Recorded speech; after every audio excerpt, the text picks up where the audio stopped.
Welcome to Amma's magic pot. ಇವತ್ತು ಆಲೂಗಡ್ಡೆನ ಬಟಾಣಿ ಹಾಕಿ ಒಂದು ಗ್ರೇವಿ ಮಾಡ್ಕೊಳ್ತಾ ಇದ್ದೀನಿ.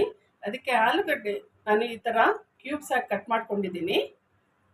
ಇದನ್ನು ನೀರು ಬಿಸಿಗೆ ಇಟ್ಕೊಂಡಿದ್ದೆ, ಅದರಲ್ಲಿ ಹಾಕ್ಕೊಳ್ತಾ ಇದ್ದೀನಿ.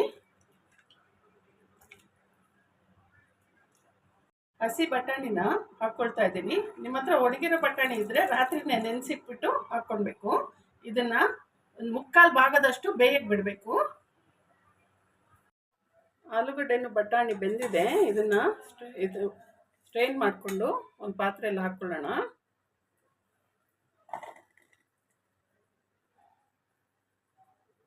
ಒಂದು ಬಾಣಲಿ ಇಟ್ಕೊಂಡಿದ್ದೀನಿ, ಅದಕ್ಕೆ ಎಣ್ಣೆ ಹಾಕ್ಕೊಳ್ತಾ ಇದ್ದೀನಿ. ಒಂದು 3 ಸ್ಪೂನ್ ಅಷ್ಟು ಎಣ್ಣೆ ಹಾಕ್ಕೊಳ್ಳಿ.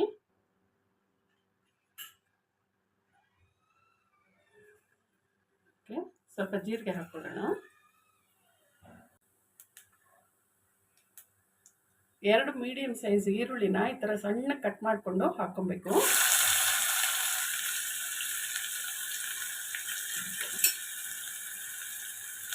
ಇದು ಗೋಲ್ಡನ್ ಬ್ರೌನ್ ಬರೋವರೆಗೂ ಫ್ರೈ ಮಾಡ್ಕೊಬೇಕು. ಈಗ 1 ಸ್ಪೂನ್ ಅಷ್ಟು ಜಿಂಜರ್ ಗಾರ್ಲಿಕ್ ಪೇಸ್ಟ್ ಹಾಕ್ಕೊಳ್ಳೋಣ. ಇದು ಕೂಡ ಫ್ರೈ ಮಾಡ್ಕೊಬೇಕು.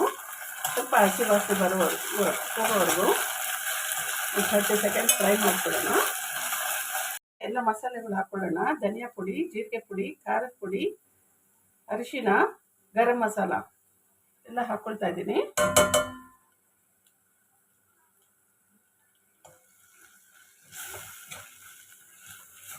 ಇದಕ್ಕೆ 2 ಟೊಮೆಟೊ ಪ್ಯೂರಿ ಮಾಡ್ಕೊಂಡಿದ್ದೀನಿ, ಇದನ್ನು ಹಾಕ್ಕೊಳ್ತಾ ಇದ್ದೀನಿ.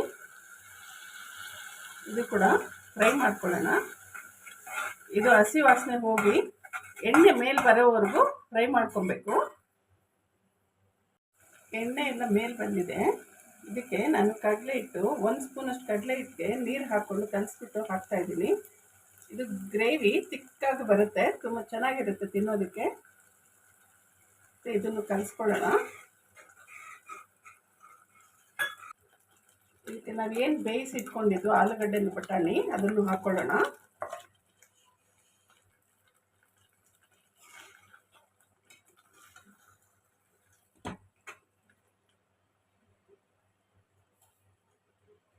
ಇದಕ್ಕೆ ಉಪ್ಪು ಹಾಕ್ಕೊಳ್ಳೋಣ, ರುಚಿಗೆ ತಕ್ಕಷ್ಟು ಉಪ್ಪು.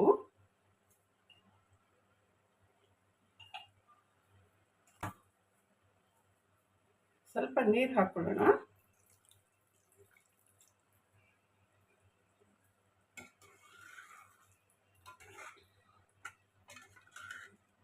ಇದು 2 ನಿಮಿಷ ಹೀಗೆ ಬೇಯಕ್ಕೆ ಬಿಡೋಣ. ಕಸ್ತೂರಿ ಮೆಥಿ ಹಾಕ್ಕೊಂಡು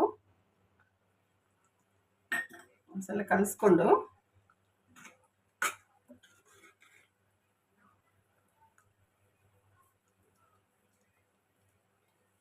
ಸ್ವಲ್ಪ ಕೊತ್ತಂಬರಿ ಹಾಕ್ಕೊಂಡು ಆಲೂಗಡ್ಡೆ ಬಟಾಣಿ ಗ್ರೇವಿ ರೆಡಿಯಾಗಿದೆ. ಆಲೂಗಡ್ಡೆ ಬಟಾಣಿ ಗ್ರೇವಿ ರೆಡಿಯಾಗಿದೆ. ಇದಕ್ಕೆ ಕೊತ್ತಂಬರಿಯಿಂದ ಗಾರ್ನಿಷ್ ಮಾಡಿಕೊಂಡ್ರೆ ನೋಡಿ ತುಂಬ ಚೆನ್ನಾಗಿ ಬಂದಿದೆ. ನೀವು ಮನೇಲಿ ಮಾಡಿ ಕಮೆಂಟ್ನಲ್ಲಿ ತಿಳಿಸಿ. ಇದು ಚಪಾತಿಗೆ, ರೋಟಿಗೆ, ರೈಸ್ ಜೊತೆ ಕೂಡ ತಿನ್ಬೋದು. ನನ್ನ ಚಾನಲ್ನ ಸಬ್ಸ್ಕ್ರೈಬ್ ಮಾಡಿ, ಲೈಕ್ ಮಾಡಿ, ಶೇರ್ ಮಾಡಿ. Thank you.